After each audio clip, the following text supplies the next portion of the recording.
Okay, so you mentioned that you've watched a few of my sessions before. Uh, can you tell me a little bit more about your current level of engagement with cognitive functions? How much you understand? How long you've been mulling about it, and so forth?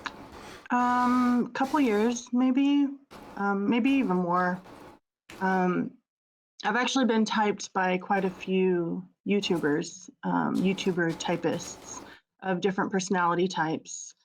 And so I get a general sense for the way the typology community interprets cognitive function, but I wouldn't be able to like recite.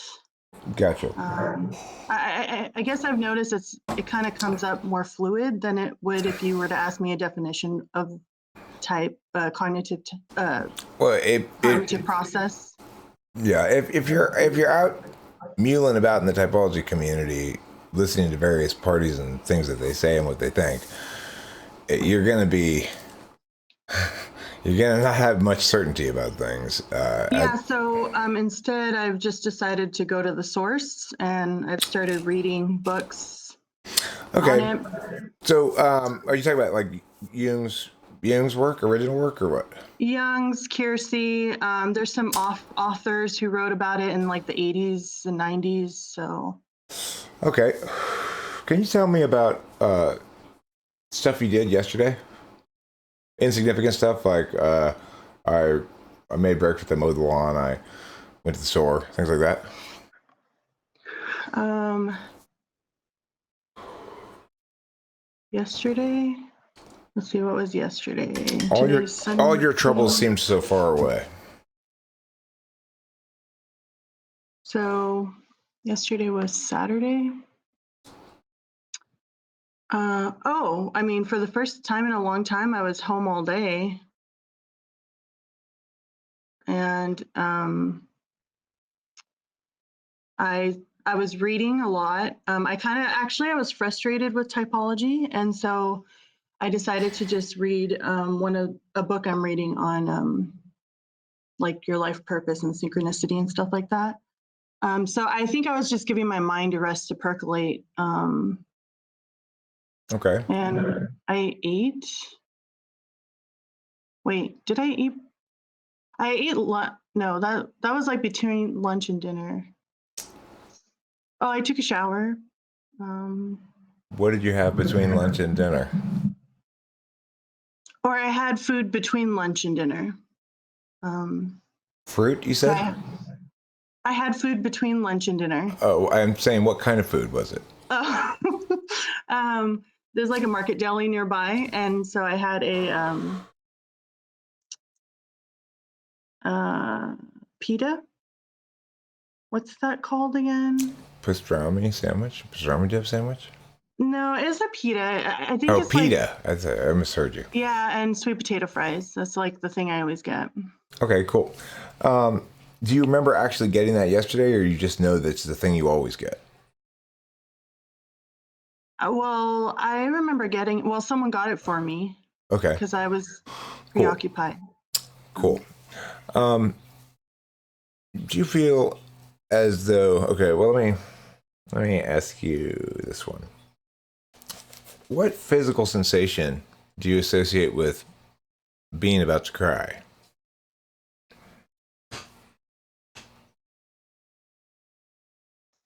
Physical? Maybe like there's like an internal pressure. Um, maybe like I don't know, there's maybe like a heat. Have you ever heard the expression "a lump in the throat"? Yeah, So, but have you ever experienced that feeling of a lump in your throat when you're about to cry? yes, it depends on it depends. I think it depends on whether or not I know why I would be crying. So if I know that I'm in trouble and I'm being disciplined, there's no lump. But if I'm like not sure why something's happening or why I'm feeling kind of like something's not right here, then maybe the lump will come. And then I'll be like, why might I be feeling this way or something? Okay. Yeah. How are you feeling emotionally right now? Well, my heart's pounding. I'm feeling a little bit blank or discombobulated, maybe. A little bit displaced. Okay. So, How do you think I'm feeling right now? confident, curious, a little bit perceptive, Okay. maybe a little bored. I don't know. No, I'm not bored. I'm totally not bored. I find you interesting. Your backstory makes you extra interesting to me because What's the backstory? well, you've been typed by a bunch of other people already. Yeah, and not that you're not my favorite. I think I feel a lot of cognitive friction when I listen to your videos. And so I have to listen to it a little bit slower and process it a little bit slower and deeper. And so I think you were probably not one of my first picks to get typed by, but I think because maybe I have that resistance, you're a good person to be typed by. Okay. Can you break down smoking a cigarette into 5 steps?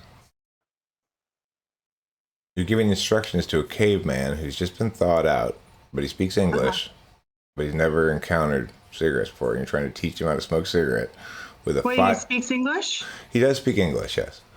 Okay. It's a little bit of an older dialect, but he does speak Yeah. English. All right, go to the store, buy cigarettes.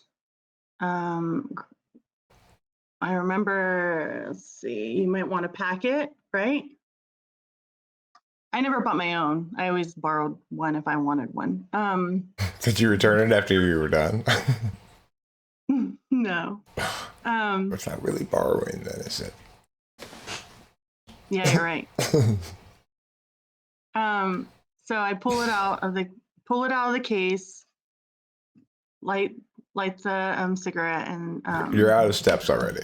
oh, am I? How many is that? That was 4. 5. Oh. You had to go to the store, get cigarettes, pack the cigarettes.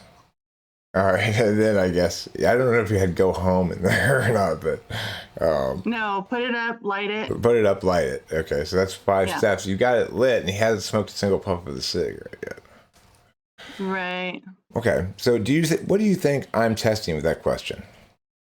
I'm not sure, but if I was to teach someone to smoke a cigarette, I wouldn't tell them how. I would just show them. And maybe I'd ask them probably a preferable approach. Maybe I'd ask them to kind of like do it with me. Okay, so what I was testing for there is this skill called, you might basically call ordinality, which is which links to things like making sure you have completed step 2 between steps 1 and 3, because you don't want to get to step 6 and go, oh shoot, I forgot step 2 and I have to go back now and undo all this work and go back to 2 and do 2 and then go through 3, 4, 5, 6. Things that work like that work in an ordinality fashion. I could see people going, wait, how do I exactly do this part? And then I'd be like, what do you mean? And then they'd be like, well, I don't get how you do from this to this. And then I'd be like, oh, and then I'd maybe have to fill in. Okay. I could see that happening. Okay, cool. So,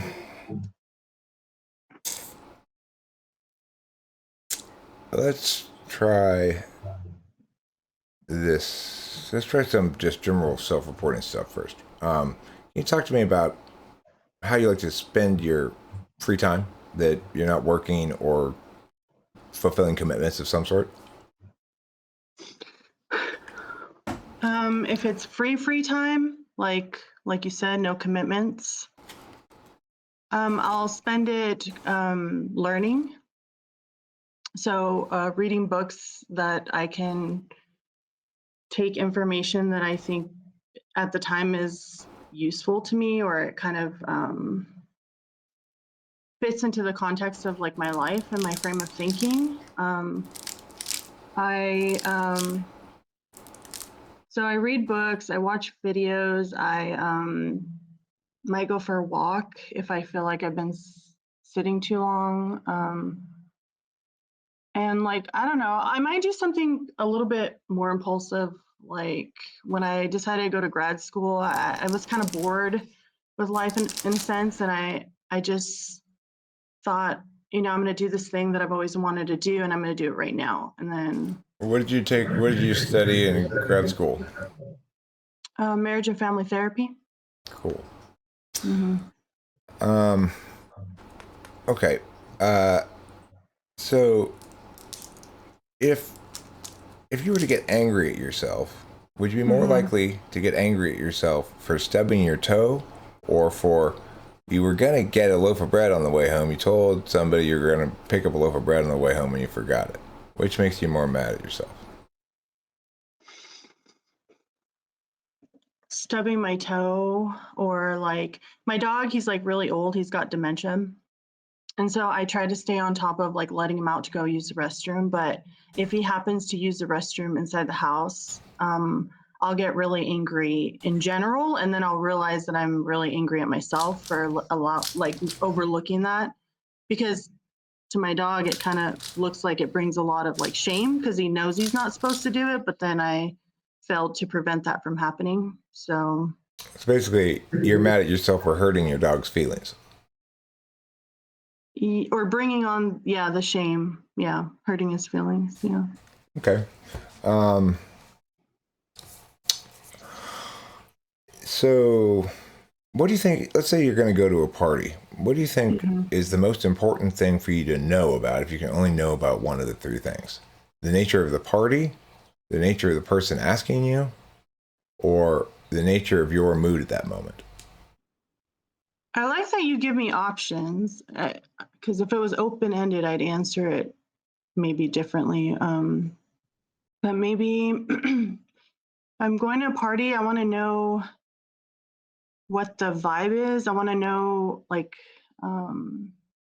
what I kind of want to know like how I can blend in. Okay. And as do you think you're more likely to perceive yourself as using blending in as a means to some other thing, or do you see blending in as a goal in itself?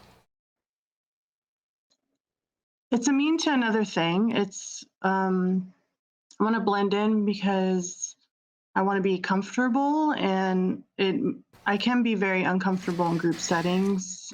So Do you feel like you're most comfortable when you can observe without being actively observed? I mean, definitely, it's definitely a more comfortable position, like mentally, to be in. So Okay. yeah.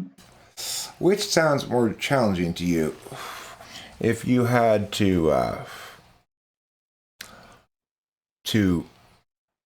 filibuster, basically, which is to say you're in front of a group of people who are at some sort of staff meeting, let's say they have to stay there, and you have to just keep talking at them because it turns out your boss is a shyster, and all the money that was supposed to be spent on this staff meeting, he's partied it away, and he just said, here, you just talk to these people all day. So that's one thing you have to do. Or the other possibility is there's this list of like 150 little tasks, and they're none of them take a particularly long time, but you got to complete all of them by the end of the day. Okay. So I'm more inclined to be put into positions where I'd be in charge of completing those tasks, but where I'd prefer to be is if I could just get it over in a shorter amount of time, because both of them are menial to me. I'd rather do the filibuster thing, because even though I don't like speaking in front of people, if they're peers I know, wait, do I know these people? Yeah, it's like imagine yourself a school administrator at a staff meeting Uh, talking to a bunch of teachers, for example. I don't know what it is you do, but just pretend that. yeah. I mean, it's fairly easy for me to turn on when I need to, so that all the maybe anxiety or insecurity of speaking in front of people goes away. Okay. Would it matter a lot to you, like, would you have only a few subjects that you'd feel comfortable talking at length about, or if people were throwing subjects out to you, would you be fine, dovetailing into whatever happens to be needs to be talked about? If people are throwing subjects at me, I'm not afraid to ask them like what that entails. So I'd be more likely to ask them questions about the subjects I don't know. Okay. And so I think I could be pretty comfortable in that type of situation. Yeah. What's more important to you from a hypothetical significant other? That they always be fair to you, or that they always be honest with you? Honesty, I think. Okay. I think I might overlook fairness, but honesty is something that I prioritize. But that could be conditioning from childhood. It was hard to find an honest person, so I think I just naturally prioritize that. Okay. So when people are dishonest, like let's say you were to spend 5 minutes watching a few people engage with each other in a room, and you were to conclude that one of those people was dishonest. Can you give me some insight into what cues you might use to draw that conclusion?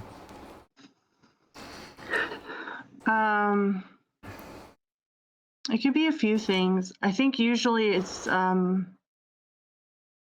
something I know. I might be like perceiving them for a moment, and something inside of me is telling me to track the information and track their body language. So I might get hyper focused on them.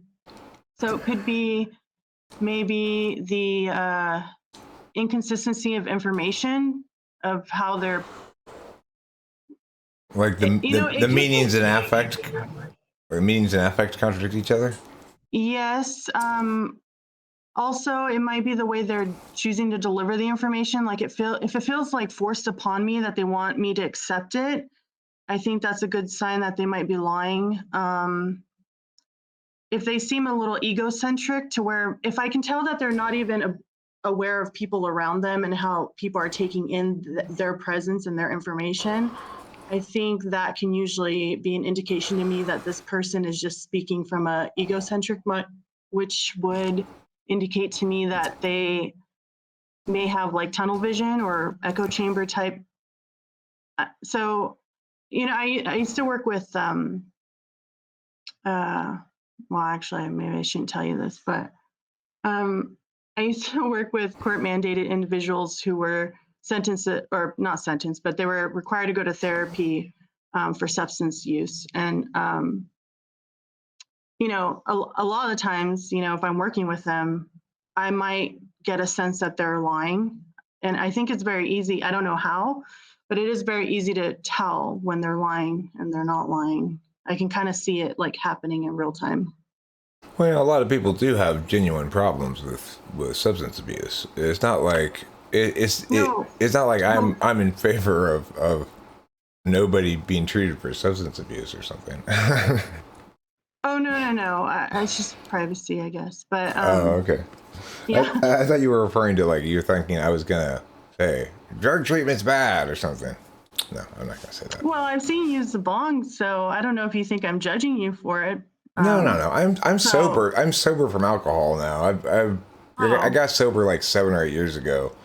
oh. So I had a serious alcohol problem for a lot of years, even though I didn't have any kind of real world impacts from it exactly. I maintained a Yeah. good job and stuff, but it it was a dark place to be a drunk, So it's like I respect the fact that people do have substance abuse issues, and they need to be managed one way or the other. And that for most people, they're going to need some sort of assistance with that, whether it's AA for some period of time or a therapist or something like that.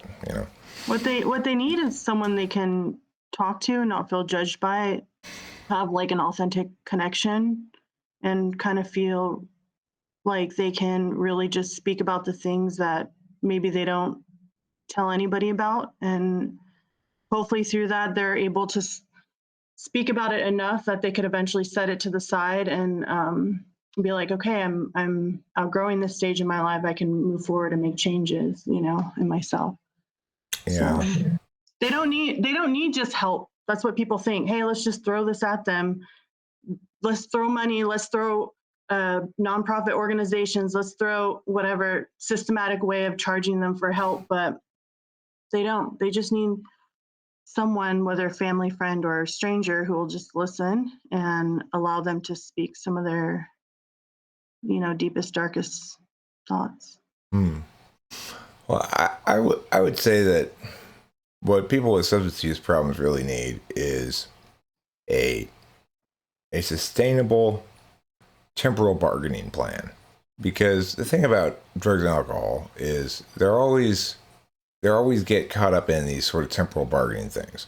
They're ways that we either put out fires that we perceive, or that we reward ourselves, and or like that kind of stuff, right? And so the thing is, a lot of people have unsustainable relationships in terms of temporal bargaining with a given substance.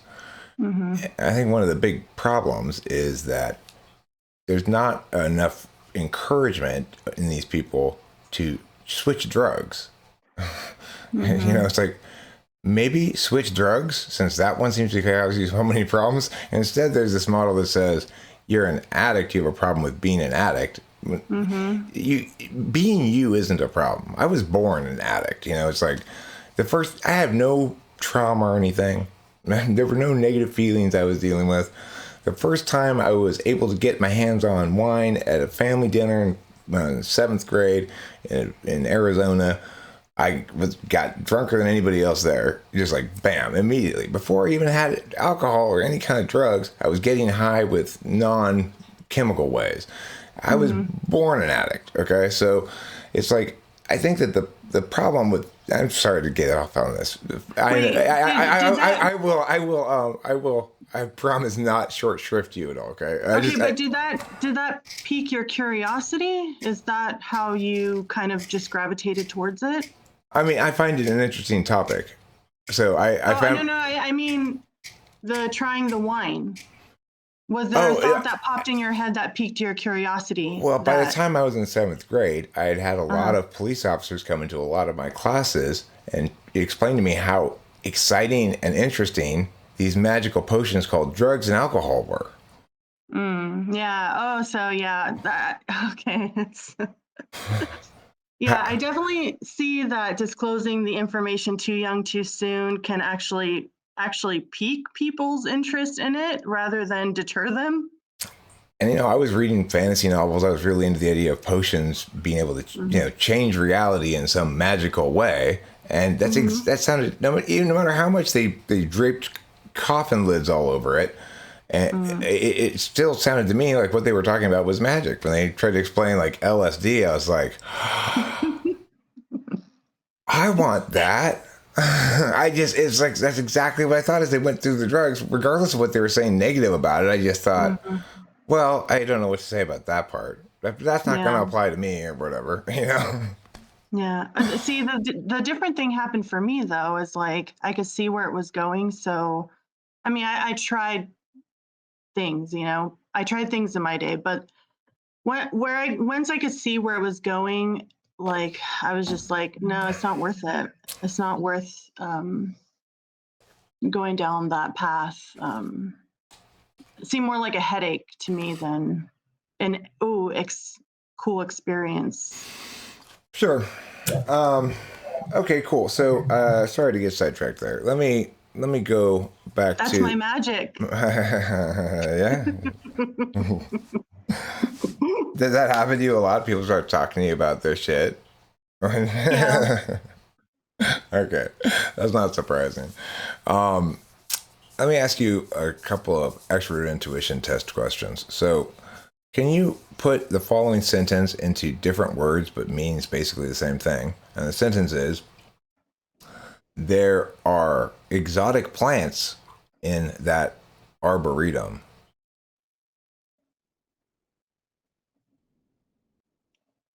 Is that how you pronounce arboretum? Yeah, I think so. I think it's arbitrarium No, it's or something. our. Well, I live right near the LA County Arboretum. I've lived here I know there's one since over here, and I don't know, I thought I remembered the word differently, but okay. Arbor. Yeah, it's Arbitrarium or I don't think something. so. It's an arboretum. Okay. I'll take your word for it. So exotic plants in the arboretum. Wait, did I say that word right? Yeah, but yeah, you did. I'm There, supposed to say in a different way. Hold on. yeah, the sentence is there are exotic plants in the arboretum. Yeah, so there exists exotic plants in the arboretum. The arboretum has exotic plants. You want to see some exotic plants? Go to the arboretum. Non-native flora inhabit the tree nursery. Okay. You said non-native flora? Non-native flora inhabit the tree nursery. That's my transliteration of the sentence. Okay. Okay, that'd be kind of weird that there'd be non-native flora and a tree nursery. Well, an arboretum is basically a tree zoo, and what they do is they get exotic trees from all over the place and plant them all in one spot. But plants aren't trees. The trees are plants. Yeah, trees are plants, but plants aren't trees. That's true. Speaking of those sort of distinctions, can you tell me who my mother's father's wife is in relation to me? Mother's father's wife? Mother's father, mother, grandfather, wife? Grandmother. Correct. If only umbrellas stop rain, and this rain is being stopped. I'm sorry, and this rain is not being stopped. If only umbrellas stop rain, and this rain is not being stopped, can we conclude that I don't have an umbrella? No, you could have an umbrella and it could have a hole in it. Okay. Or it could be turned upside down in a way and not covering you properly. Okay. If all rain stoppages are caused by umbrellas, and the rain is stopped, can we conclude that there's an umbrella involved? Wait, repeat it again? If all rain stoppages are caused by umbrellas, and there is a rain stoppage, can we conclude that an umbrella is necessarily involved? It depends if you accept whether or not all umbrellas stop rain. Well, that's that's what the word that's what the word that's what the word if means. If okay. if all rain stoppages. I didn't hear if, I just heard all. So let's just put it that way. All right, fine. Okay, so if no people from Iceland enjoy iceberg lettuce, and I don't enjoy iceberg lettuce, am I necessarily from Iceland? If all people from Iceland don't enjoy iceberg lettuce, Right. And you don't enjoy iceberg lettuce, right. That doesn't mean you're from that place you said. I almost said Ireland. You said Iceland, right? Yeah, you're right. Oh, yeah. You're right. It's not valid. Okay, cool. Yeah. Now let me ask you some. Okay. What's that question I was just saying to somebody I was going to remember to ask?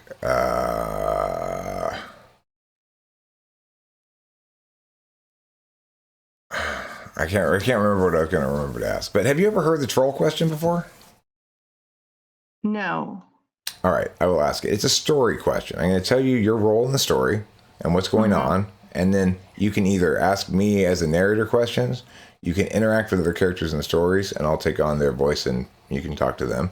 Or you can give instructions, like in a choose your own adventure story, kind of like tell that guy to do meow or go do meow or whatever. Okay, here's the situation. You are the mayor of a town in the Middle Ages, and your town is split in two by a river. On one half of the river are the farms and the silos with the grain and the livestock and stuff. On the other half of the river are your townspeople and your merchants and you and stuff like that. Yeah. Now, you used to have a bridge, and you take the food across the bridge from the farms to the town part, right? But a big storm comes and washes away your bridge right at the start of winter. And without a bridge, a river troll comes and takes up residence in your river. Now, a river troll has one magical power. Anytime food crosses the river in a boat, he can run up, take 10% of that food, whether it's a crust of bread or a whole dead cow, and run away before you can stop him. It's impossible to stop him from identifying that the boat has food on it and where that food is, and from being able to run up and take 10% of it, okay?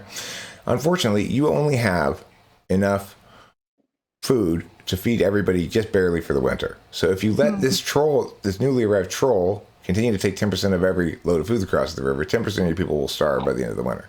So they're looking for a solution. They say, Mayor, help us solve our problem. What do you do? Okay, so I have a few questions. Does it have to be transported by boat? No. All right, maybe I'd shoot it from a cannon. You don't have a cannon. The river? You don't have a cannon. It's the Middle Ages.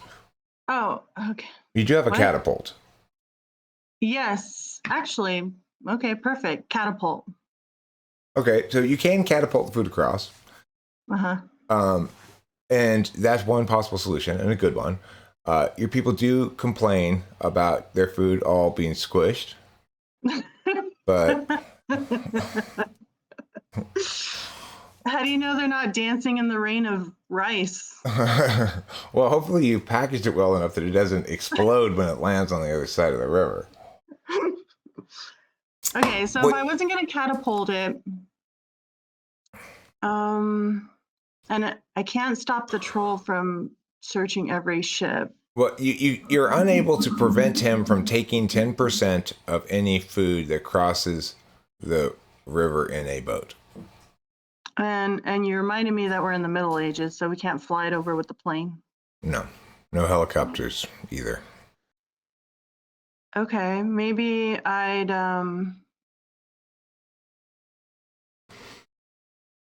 I don't know. I mean, the farm is abundant, right? You said that what we take over is just enough to feed the people, but does that mean that's also with the farm? It's because it's the beginning of winter. So you've stocked away all these stores. The first snows have fallen, and you live somewhere where it snows a lot. And you've done an barely adequate job of prepping for this winter. So, but adequate until the troll shows up. And I have no ability to restrain the troll? No, you could try to attack him or tie him up or kill him or whatever. You just can't. It's like you can't hide the food in the boat in a place that he can't find it. You can't lock it up in the boat. He'll just reach his hand straight through like a ghost and take it out like a ghost. Now, can he be in two places at once? No. Okay, so maybe I'll send a decoy boat doesn't have the food and hope that he is keen on that one. And then once he's on that boat, I'll send another boat down the river. He completely ignores any boat that doesn't have food. He can tell from a distance whether a boat has food on it. Oh, he can tell. I'd let the town starve. Okay.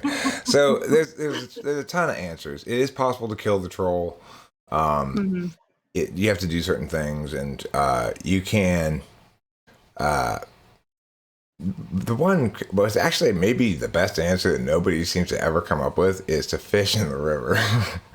But yeah, that's a really good one. But what's kind of the neatest answer is move the people, not the food. Move the people and the food. Yeah. How would they get across? Oh, boats. The boats, because they're people. The troll doesn't take 10% of them. Yeah, that makes sense. Okay. pretty good. Of course, that too would be a pain in the ass, right? We have to go across the river again just to eat every day. But if you do it for a couple of weeks, the troll goes away because he doesn't get anything. So anyway, Yeah. okay, cool. Okay, I feel pretty confident about what type you are, but let me see if I can lock it down a little bit more. Can you talk to me about your relationship with timers? When you say put in the laundry or something, do you put a timer on to remind yourself to go get it out when it's done?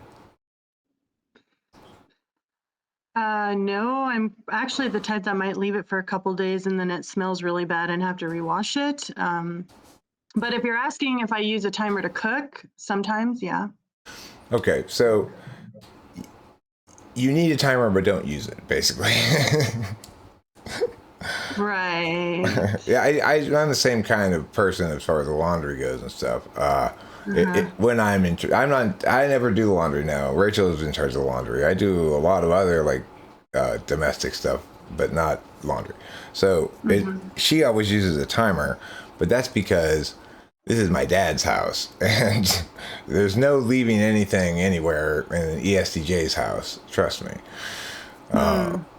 So, okay. Can you talk to me about your sleeping habits? How many hours of sleep you need a night? And if your bedtime is regular or irregular?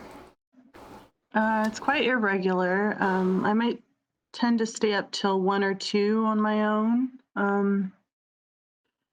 And like I said, because my dog has dementia, he kind of wakes up every 2 hours and I can hear that. So I'm a pretty light sleeper. So I tend to wake up a lot throughout the night and I'm aware of when I'm waking up. So I guess that means I'm not in a deep sleep, but I do dream a lot. So I got to hit that deep sleep sometime. Do you remember your dreams?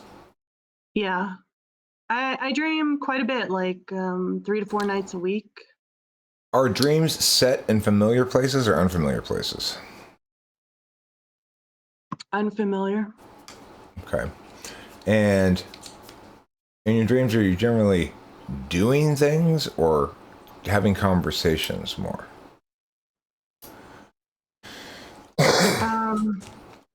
I could be doing both, but if it's a conversation, it's only one way. So the person who I'm having a conversation with might never say anything. And most of my dreams are they're pretty heavy. They're not pleasant dreams. They're sad or dark or Do they you involve know. real people from your life? Sometimes, and sometimes there's a face that I don't know once in a while. Okay. Um,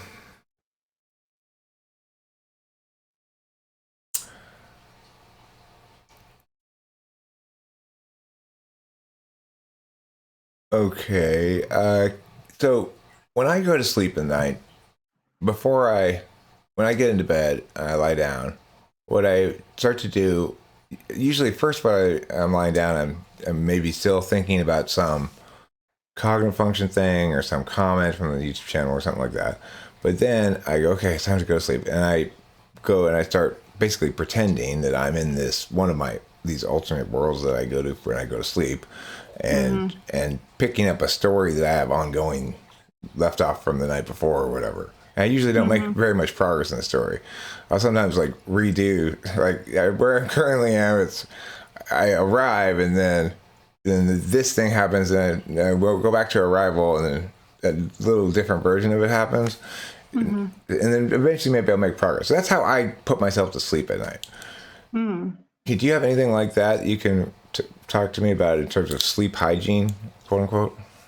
Hygiene. When people say like they talk about the things you do to get ready for bed in general, those kinds of things as sleep hygiene. I don't know. Okay. Well, if I can't shut my brain off, it depends what kind of state it's in. But if it's in a more negative state, like an anxiety-induced state, I might try to flip my brain into thinking positive, like positive images or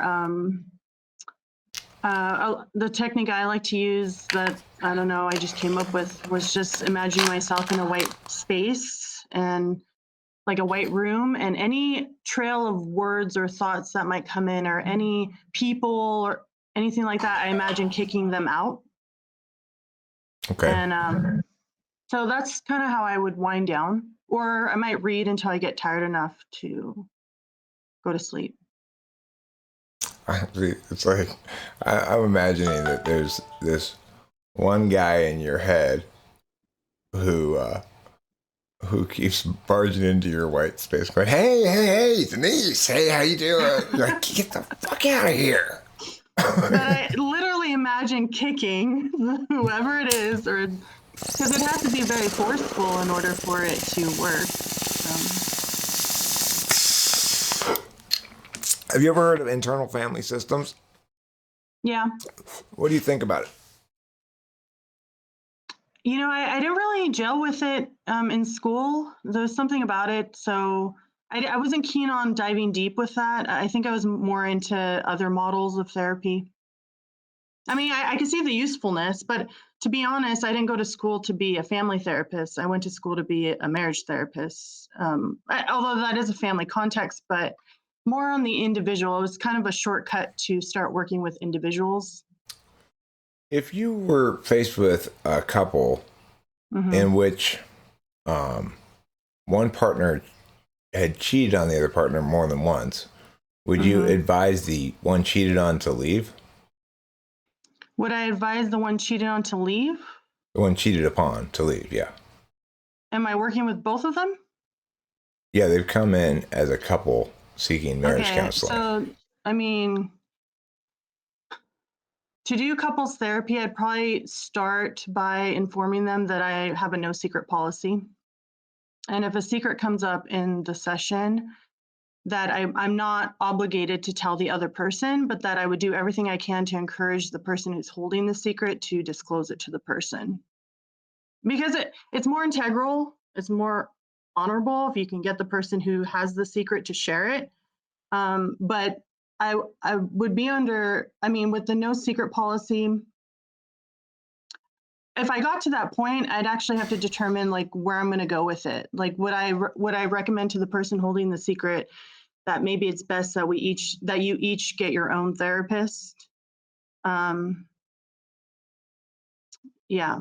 Okay. Because it changes the context. So, do you think it's possible to encounter a couple or a family or whatever?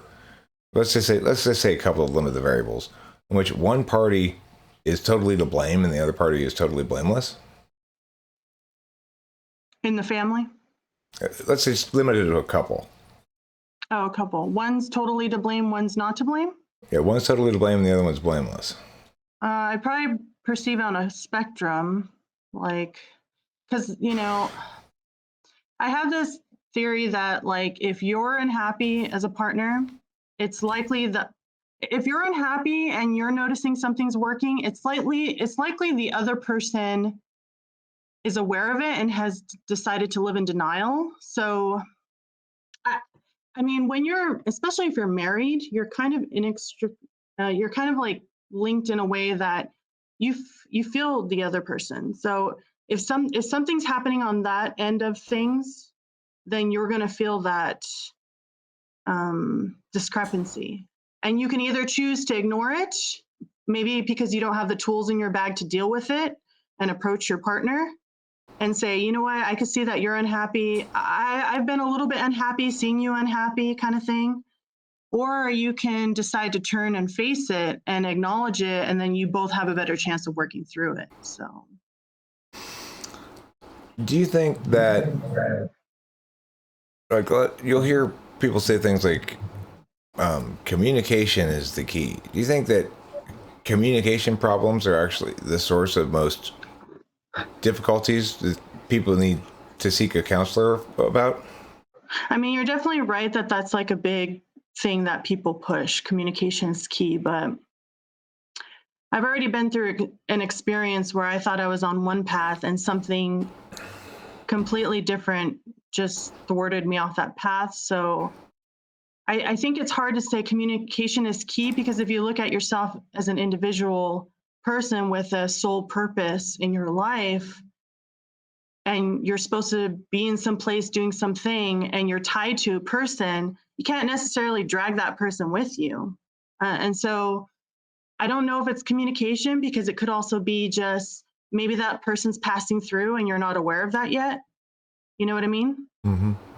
So let's say you're both totally honest and you're both totally trying to work at it, but you're being pulled in one direction, the other person's being pulled in another direction, and you guys can't find how to surrender or give up that pull in order to come together and be together.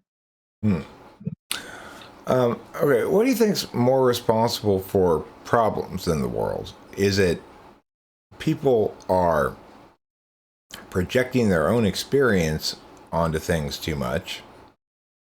Number two, people are being dishonest. Or number three, people are being careless and not deliberating, knowing enough before they act. I mean, I would say all. I mean, if you're being dishonest, if you're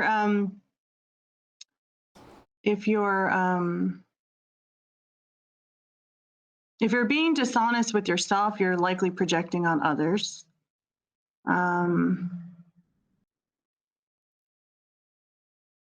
Because everybody's going to be a mirror to you. So it's trying to get you to see yourself. And of course, what was the last thing you said? A lack of deliberation or knowledge before action. Well, I mean, definitely I see, even in my own family, certain personality types definitely experience the world. They like need to explore it for themselves before they understand certain things about it. So I see that impulsivity as a lack of knowledge that could get them into trouble, but then they wouldn't be where they are now if they didn't go through that process. Like you couldn't just tell it to them, hey, you're going to end up here, or this is going to happen, because they're not going to listen. And that's just a certain type of person, right? So I'd say a combination of all. It's hard to pick which one comes first.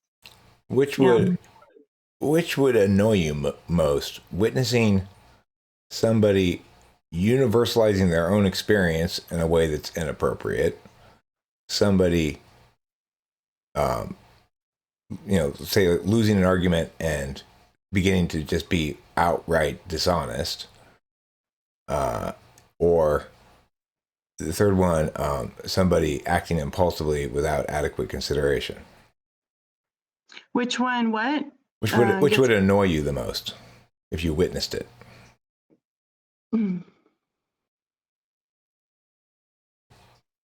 I mean, I see dishonest people and I still love them. People who are impulsive, if they're close to me, that can really get my temper going. And the other one was universal truth. What was the other one? Projecting their own experience onto everybody. So, for example,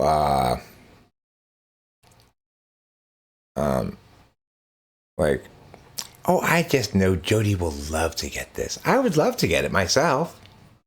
Oh, well, that kind of reminds me of my mom. That irritates me too, because it's kind of like you're buying something for yourself and then you're trying to pass it off as something somebody would like to receive, and that's not the case, because you're failing to recognize that person as like an individual with their own likes. Okay, so you're an INFJ, and I suspect you probably thought you were an INFJ coming in, and basically every single answer, every test, is all consistent with INFJ. You're also you don't think it is?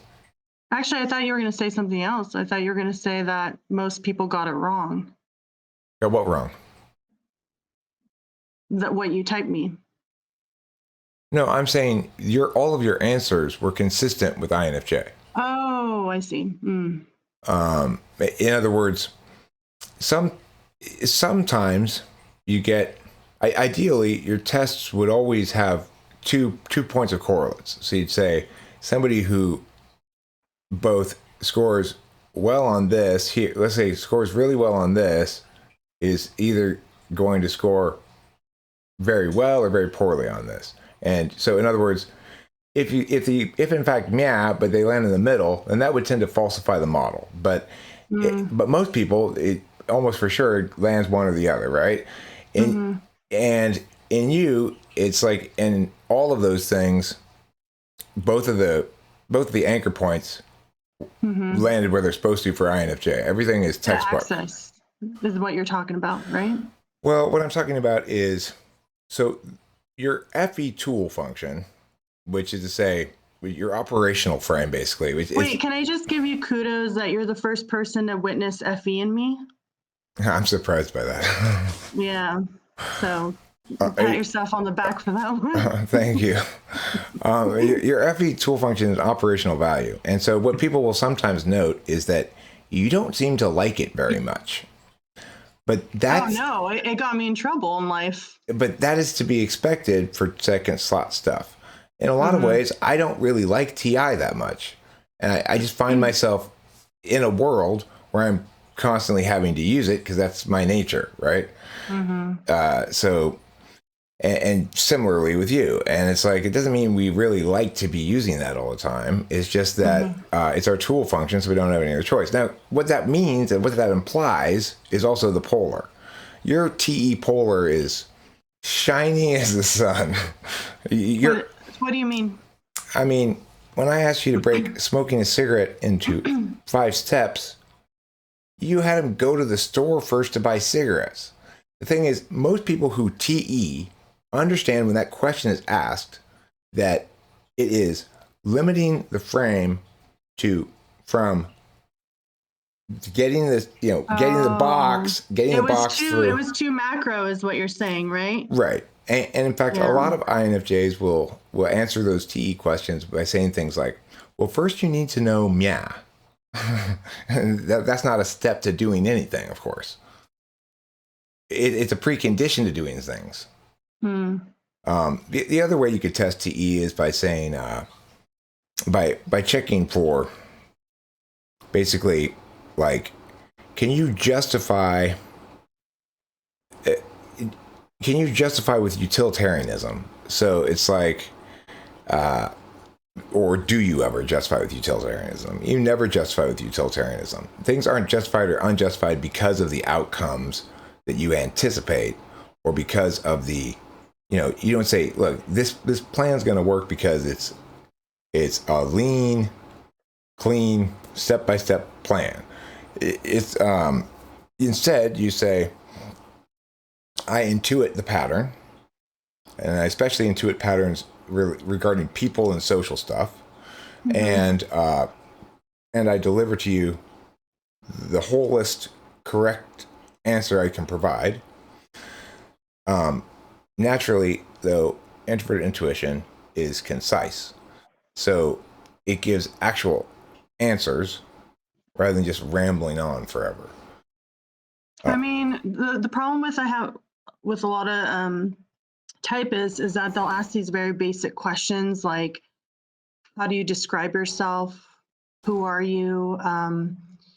Tell me about yourself. Like these very open-ended questions. And so I can be a rambler about personal experience or like things in my life that are very concrete, I guess, or personal. And so it pigeonholes me, I feel like. And because your questions are quite unique, I think you're testing it in a different way, feels objective to me, then you're getting different answers from me. You would never get any of the answers that I've said in this interview with anybody else who's typed me. What I try to do is, where it's possible to link a function to a skill directly, then I use those as foremost anchor points. So TI, we got a pretty definitive answer for you that it wasn't 1, 2, and it wasn't 7. That's all we can conclude for sure from your TI results, is that it's not 1, it's not 2, and it's not 7. But that's a starting point, right? We can definitely conclude that with those TI tests. So once we got that, then I go, okay, let me see about the extroverted intuition. It's not polar and it's not front stack. So what that means is you're an introverted intuitor. The reason I can conclude that is because you're able to give multiple rephrasings of the sentence, but you're using basically the same words. And that's textbook, like, extra unconscious NE. So fifth slot or seventh. But it's not seventh because yours is too good for seventh. Seventh slot people won't be able to rephrase it in 3 different ways even. Okay? So then as far as the FE thing goes, it's like the fact that you're extroverted feeler was very obvious to me when I started having a conversation with you, forgetting my job, you know, and the grace with which you played that role and the automaticness with which you played that role is indicative that you're attending, and this thing you're doing right now. All these cues that all these cues that you're listening and hearing and understanding, that's all FE stuff. Also, when I ask how you feel and how you think I feel, when you ask how you felt emotionally, and I was clearly talking about emotions, you told me first that your heart was pounding. That's a physical sensation, right? That's not an emotion. When I asked you about what emotions I had, you listed 3 distinct emotions right off the bat: confident, maybe bored, I don't remember what exactly they were. But the thing is, you were much more definitive and clear about my emotional state than you were about your own. Yeah, that's right. The troll question is something of an introverted intuition question because it looks for a single solution answer, neat package answer, right? Also, the thing with that question is that you're guiding my lens from the farm to the town. Right. Yeah. And you correctly meta-analyzed it as well because you are a meta-analyst type. INFJs, INTPs, ENTPs, and ENFJs are also included in this, but they don't quite see eye to eye with the other 3. Those are the meta-analysts, which means they have 2 communicative functions as their first 2 functions rather than experiential functions. So our types are the ones who are likely to correctly understand why the troll question works the way it does. Namely, that I'm frame walking you. Yes. As you say, moving the lens, but I would call that in the courtroom. You would be leading the question or leading the witness. I mean, I don't think that would qualify as leading the witness, but yeah, same basic class of things, sort of. So can I ask you a question? Yeah, please. I just wanted to let you know I've got until about 11:20 of cushion time here before I got to meet with my high school student client. So please feel free to use all that time and ask any questions or direct my talking however you want. Yeah, just maybe 2 questions. Why would someone see me on an SINE axis? Why would someone see SI dominant in me? Because there's something about your affect that says SFJ. I don't know what it is. There's not much about your affect that says that, really. I mean, lived a lifetime full of SFJs in my life. You're not really very in any affect way. I don't fit in. Like, they try to bring me to their group, but I don't fit usually. Well, I mean, the thing is, you're an introverted intuitor first, and an ESFJ, for example, has introverted intuition polar. So you can understand why you don't fit in with that kind of woman, because when you go to her house, she's got signs on her walls that say things like, "Today I choose joy," and and let's do girls' spa weekend. Happy families grow in small spaces. Shit like that, right? Because they have such a weak relationship with introverted intuition that's their workaround. These little signs to remind them of ideas that might be resonant with them.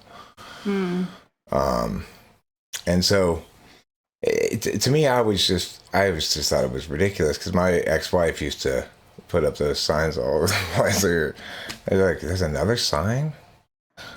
What are we celebrating this time?" Anyway, the thing is, as an introverted intuitor, you find that kind of insane. Like, that you have such a weak relationship with your intuition about how the world is that you need to put up signs to remind you of things that you want to intuitively know. Mm-hmm. Okay. And then they're going to bore the shit out of you. The ISFJ and the ESFJ and Denise are going to sit around a table, and ISFJ is going to say, well, I took Bobby to his first haircut this morning. And, it's like I'd gotten him up and he was a little bit late getting up. I was like, Bobby, get in here and eat your oatmeal. And then he gets in and he's like, well, where's the brown sugar? I'm going, out of brown sugar. Can you just use regular sugar? And we had a big fight about it. Finally, I got him out of that door, got him down to that barbershop. And you know what was surprising? I thought he was going to cry and kick his feet. He had the best time. He was giggling and laughing the whole time. Isn't that wonderful? But you're not interested in that story. You don't find that story interesting at all. You find it incredibly soul-crushingly dull. To hear over and over and over. Did I tell you about the haircut already? Did I already tell you about the haircut? I can tell you again if you'd like. Okay, one more question. Mm-hmm. So do you want to know what other people type me as? Yes. Okay. CSJ was the first person that I got typed by. He talks a lot. He gave me 15 minutes of question, 45 minutes of lecture-ish. He typed me as an ISFJ. Then I went so I've been typed by Harry Cognitive Type, Joyce Meng, Type Talk. I've been typed by AsuraPsych, Alexis Kingsley. The consensus was INTJ, and some typed me as secondary. ISTJ would be their next best guess. Some, but the consensus was INTJ. And then I just went to Aimee. You typed her. I thought you'd be good because you kind of typed her what she feels is accurate. She so far typed me as ISTJ, ESTJ. And so I would say that the general consensus was INTJ, which tells me that people are seeing the NISE axis, but the people who are typing me as that were typically INTJs and INFJs. The EPs seem to type me as ISJ. Well, I mean, so they're either typing themselves upside down or they're shadow typing. And the INJs are typing like a mirror image. Somehow the INTJs are seeing me as an INTJ. I don't know. Look, it boils down to this. You're a little darker, openly darker than most INFJs who kind of hide their fatalism about the world a little bit better than you do. I used to be like that, yeah.